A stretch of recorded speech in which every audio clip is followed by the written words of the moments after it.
Hi అండి, నమస్తే. నేను వేద. వెల్కమ్ బ్యాక్ టు ఎంత అందమైన జీవితం.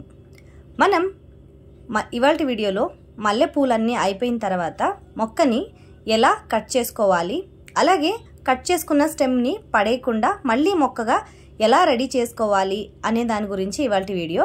అలాగే మళ్ళీ మనకి కట్ చేసుకున్న తర్వాత మొక్కల నిండా పువ్వులు పూయటానికి ఎలాంటి ఫర్టిలైజర్ వాడాలి అనే దాని గురించి ఇవాల్టి వీడియో అయితే ఉంటుందండి. వీడియోని లాస్ట్ దాకా చూడండి, ఎక్కడా స్కిప్ చేయొద్దు. వీడియో నచ్చితే కనుక తప్పకుండా షేర్ చేయండి. సో మనకి ఇప్పుడు మల్లెపూల సీజన్ అనేది స్టార్ట్ అయిపోయింది కదా. ఒక్క సీజన్లో ఒకే పువ్వు అనేది కాకుండా మనకి అంటే ఒక్క సీజన్లో ఒక్కసారి పువ్వులు వచ్చి ఆగిపోకుండా మళ్ళీ మనకి పువ్వులు రావాలి అని అంటే మనం ఖచ్చితంగా చెట్టుని పువ్వులన్నీ అయిపోయిన తర్వాత కట్ చేయాల్సి ఉంటుంది. సో ఆ మొక్కని ఎలా కట్ చేయాలి, అలాగే వాటిని కట్ చేసిన తర్వాత మనం ఆ స్టెమ్ని పడేయకుండా మనం వాటిని కూడా మళ్ళీ ఇంకొక చెట్టు కింద పెంచుకోవచ్చు అనమాట. సో నా దగ్గర ఆల్రెడీ 3 మొక్కలు ఉన్నాయి. ఇంకొక మొక్క పెద్ద మొక్క అనమాట, అది ఫస్ట్ నేను నర్సరీ నుంచి తెచ్చుకున్న మొక్క. దాని నుంచి ఈ 2 మొక్కలు అయితే నేను పెంచుకున్నాను. ఇంకో మొక్క కూడా ఉంది, అది ఇంకా ఇప్పుడే చిగురు స్టార్ట్ అయింది. దాన్ని కూడా నేను మీకు నెక్స్ట్ వీడియోలో అయితే చూపిస్తానండి. ఇప్పటికీ ఈ మొక్కని కట్ చేసుకునే దాని గురించి అయితే ఇవాళ వీడియో కాబట్టి ఇప్పుడు ఇక్కడ పువ్వులన్నీ అయిపోయినాయి చూడండి. ఇక్కడ కనిపిస్తున్నది పువ్వులన్నీ అయిపోయినాయి కదా. మళ్ళీ వాటినంతా కట్ చేసుకోవాలి. ఇప్పుడు స్టెమ్ అంతా కట్ చేసుకుని ఆకుల్ని మొత్తం అసలు ఒక్క ఆకు కూడా ఉంచకుండా మీరు ఆకులన్నీ తీసేయాలన్నమాట. సో ఇలా గనక మీరు చేశారంటే మళ్ళీ మీకు 15 days ఆర్ 1 month లోపే పువ్వులు అనేవి బాగా చెట్టు నిండా పువ్వులు పూయడానికైతే మీకు హెల్ప్ అవుతుంది అన్నమాట. మొక్కకి మనకి బలం కావాలి కదండి. ఇప్పుడు ఉన్న చెట్టుకి పువ్వులన్నీ పూసి బలం అంతా అయిపోయి ఉంటుంది కదా. మొక్కలకి మళ్ళీ బలం కావాలి అని అంటే మనం వాటికి తగ్గట్టు ఫర్టిలైజర్స్ అనేది కూడా ఇవ్వాల్సి ఉంటుంది అన్నమాట.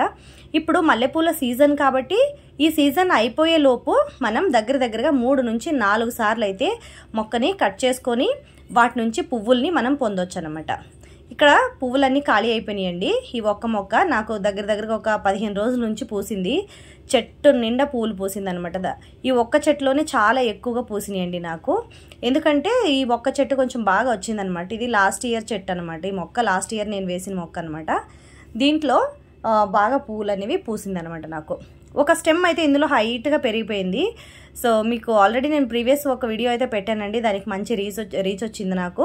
సో ఆ వీడియోను కూడా నేను మీకు డిస్క్రిప్షన్ బాక్స్లో లింక్ ఇస్తాను. చూడని వాళ్ళైతే ఆ వీడియోను కూడా మీరు చూడొచ్చు. మల్లె మొక్కని ఎలా రిపోర్టింగ్ చేసుకోవాలి, అలాగే వాటికి కావాల్సిన పోషకాలని ఎలా అందించాలి అనే దాని గురించి అయితే వీడియో ఉందండి. మీరు వీడియోని అయితే చూడొచ్చు, చెక్ చేసుకోవచ్చు. డిస్క్రిప్షన్ బాక్స్లో లింక్ ఉంటుంది. ఇప్పుడు ఈ హైట్గా పెరిగిన కొమ్మ ఒకటి కట్ చేసేసానండి. ఇలా మొత్తం ఆకులన్నీ తీసేసి ఓన్లీ స్టెమ్ ఒక్కటే తీసుకున్నాను అనమాట. ఇందులో ఇప్పుడు నాకు బాగా పెరిగిపోయినాయి కాబట్టి 3 స్టెమ్లు అయితే నాకు దొరుకుతున్నాయి అనమాట. అంటే ఇవి కొంచెం ఎక్కువగా పెరిగినాయి, కొంచెం లావుగా కూడా ఉన్నాయండి. బాగా లేతగా ఉన్న స్టెమ్ని మీరు కట్ చేసుకుంటే అది రాదనమాట. అంటే చిగురు రాకుండా మొక్క చనిపోయే అవకాశం ఉంటుంది కాబట్టి మీరు కొంచెం పెరిగిన మొక్కల్ని అలాగే స్టెమ్ కూడా కొంచెం లావుగా ఉండేటట్టు చూసుకొని కట్ చేసుకోవాలి. ఇందులో ఉత్త ఆకులే ఉన్నాయండి, పువ్వులు అయిపోయినాయి కదా. ఆకులన్నీ తీసేయాలన్నమాట. ఆకులన్నీ బాగా కట్ చేసేసారంటే ఉత్త స్టెమ్మే ఉంచాలి మీరు. స్టెమ్ ఉంచితే అందులోంచి చిగురు అనేది తొందరగా వస్తుంది. అలాగే ఆకుల్ని ఎందుకు తీసేయాలని అంటున్నానంటే మనం కాంపోస్ట్ కానివ్వండి, లిక్విడ్ ఫర్టిలైజర్ అయితే ఏవైతే మనం ఇస్తున్నామో మొక్కకి అదంతా కూడా ఆకులే తినేస్తాయి అన్నమాట. ఎక్కువగా చెట్టు నిండా ఆకులే తినేస్తాయి. అలాగే ఆకులు బలంగా పెరిగిపోతాయి. పువ్వులు పూయడానికి మనకి సరిపోదన్నమాట. వాటికి మనం ఇచ్చే కంపోస్ట్ పువ్వులు పూయడానికి సరిపోయేటట్టుగా కావాలి అనుకుంటే మీరు ఆకుల్ని ఫస్ట్ అయితే తీసేయాలన్నమాట. ఆకుల నుంచి అయితే పువ్వులు పూయవు కదా. ఆకుల పక్కన మళ్ళీ ఒక చిగురు వస్తుంది. మీరు ఆ ఆకు కట్ చేశారంటే ఆకు పక్కన చిగురు వస్తుంది అన్నమాట. మల్లె చెట్టు కానీ గులాబీ చెట్టు కానీ ఇవి రెండిట్లకి ఆకులు పక్కన చిగురు వస్తుంది. ఒక ఆకు మీరు కట్ చేశారంటే అక్కడ పక్కన ఇంకో 2 చిగురులు అయితే వస్తాయి అన్నమాట. అందుకే ఆకులన్నీ తీసేసి మొత్తం స్టెమ్ మాత్రమే ఉంచమంటున్నాను.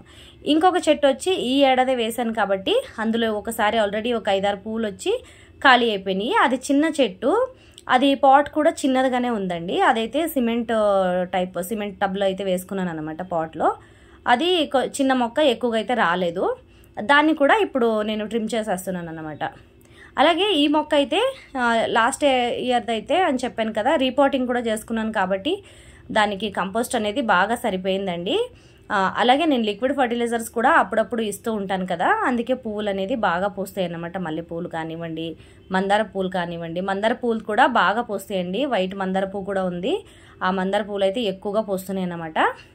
అది కూడా వీడియో అయితే చేశానండి. ఆ వీడియో కూడా డిస్క్రిప్షన్ బాక్స్లో లింక్ ఇస్తాను, దాన్ని కూడా మీరు చెక్ చేసుకోవచ్చు. అలాగే మనకి ఇప్పుడు ఆకులన్నీ తీసేసి ఈ ఆకులను కూడా మీరు పడేయకండి. వాటిని కూడా మనం కంపోస్ట్ కింద వాడుకోవచ్చు. మీరు మొక్కల్లో వేసుకోవచ్చు, కానీ పచ్చి ఆకులు అయితే వేసుకోవద్దండి. పచ్చి ఆకులు కనుక మీరు వేసుకుంటే ఫంగస్ వచ్చే ఛాన్స్ అయితే ఉంటుంది. ఆకుల్ని ముందుగా మీరు ఏదైనా ఒక టబ్లో కానీ లేకపోతే పేపర్ బ్యాగ్స్ ఉంటాయి కదా, అందులో కానీ వేసుకొని ఆకుల్ని మీరు ఎండబెట్టుకోవాలి. ముందుగా ఎండబెట్టుకొని వాటిని తర్వాత మనం కిచెన్ కాంపోస్ట్ ఏదైతే ఇస్తామో దాంతోపాటు మీరు మిక్స్ చేసి ఇచ్చారంటే మొక్కలకి నైట్రోజన్ అనేది బాగా వస్తుందండి ఎండిపోయిన ఆకుల నుంచి. అందుకే ఆకులను కూడా మీరు పడేయొద్దన్నమాట. ఈ టిప్స్ కానీ ఆకులు కానీ కట్ చేసినవంతా పడేయకండి, అలాగే ఉంచాలన్నమాట. వాటిని ఎండబెట్టుకోండి. సో ఎండబెట్టుకొని మళ్ళీ మీరు యూజ్ చేసుకోవచ్చు అన్నమాట. సో ఈ చెట్టును కూడా అంతే, చూసారు కదా, ఇక్కడ మొక్కని మొత్తం కట్ చేసేసాను. ఆకులన్నీ కూడా నేను తెంపేస్తున్నానండి. ఆకులను కూడా ఎక్కడ ఉంచట్లేదు. అలాగే మీరు పోయినసారి కట్ చేసుకున్న స్టెమ్ ఏమైనా ఉన్నా కూడా అవి ముందు చిగురు బాగాన ఎండిపోయి ఉంటాయి. ఆ పక్కనైతే అటుపక్క ఇటుపక్క కొత్త చిగురు అనేవి వస్తాయి. అలాగే దానికి ముందు ఉండే స్టెమ్ అయితే ఎండిపోయి ఉంటుంది, సగం దాకా ఎండిపోతుంది అన్నమాట. అలా సగం దాకా ఎండిపోయిన స్టెమ్ ఏమన్నా ఉంటే వాటిని కూడా కట్ చేసేసి పారేయండి. ఇప్పుడు నేను ఇక్కడ 3/4 లీటర్ నీళ్ళ దాకా తీసుకున్నానండి. 750 ml నీళ్ళు ఉంటాయి. అందులో నేను ఆవ పిండి ఫర్టిలైజర్ని అయితే ఇస్తున్నానండి. ఇది చాలా పాతదండి నా దగ్గర ఉండేది. దీన్ని ఎలా రెడీ చేసుకోవాలి అంటే ఆవాల ఫర్టిలైజర్ని ఎలా చేసుకోవాలి అనే దాని గురించి కూడా ఒక వీడియో అయితే పెట్టాను. ఆ వీడియో లింక్ని కూడా డిస్క్రిప్షన్ బాక్స్లో ఇస్తాను, మీరు కావాలంటే చెక్ చేసుకోవచ్చు. ఈ ఆవపిండి లిక్విడ్ ఫర్టిలైజర్ ఇవ్వడం వల్ల మనకి ఏంటి లాభం అని అంటే, చెట్టు నిండా పువ్వులు విరగబోస్తాయండి. ఏ పువ్వులైనా సరే. నేనైతే స్వయంగా చూశాను కాబట్టి నేను దీన్ని కంటిన్యూ చేస్తున్నాను అన్నమాట. ఇలా మీరు ఇలాగా కట్ చేసిన మొక్కకి మళ్ళీ ఈ లిక్విడ్ ఫర్టిలైజర్ని ఇవ్వడం వల్ల చెట్టు నిండా పువ్వులు వస్తాయి. అంటే 750 ml వాటర్, అలాగే ఒక 20 ml దాకా మీరు లిక్విడ్ని మిక్స్ చేసుకోవాలన్నమాట. ఈ ఆవపిండి లిక్విడ్ ఫర్టిలైజర్ని రెడీ చేసేది పూర్తిగా వీడియో ఉందండి. ఆ వీడియోని అయితే మీరు చూడండి ఒకసారి, మీకు తెలుస్తుంది. పూల మొక్కలు, స్పెషల్గా పువ్వుల మొక్కల్ని పెంచుకోవాలి అనుకునే వాళ్ళకైతే మీరు ఒక్కసారి రెడీ చేసుకుని ఈ ఫర్టిలైజర్ని ఇలా డబ్బా నిండా ఉంచుకుంటే గనక మీకు దగ్గరగా ఒక 5 months దాకా వస్తుంది అన్నమాట. అది మీకు కొంచెం టైం పడుద్ది, ప్రాసెస్ కొంచెం లెంతీ ప్రాసెస్ అనమాట అది, కానీ మంచి రిజల్ట్ అయితే ఉంటుంది అన్నమాట. సో ఇదండి ఇవాల్టి వీడియో అయితే నచ్చితే తప్పకుండా లైక్ చేయండి. అలాగే ఇలాంటివి మరెన్నో కొత్త వీడియోల కోసం మన ఛానల్ని అయితే సబ్స్క్రైబ్ చేసుకోండి. పక్కనే ఉన్న బెల్ ఐకాన్ని ప్రెస్ చేయండి.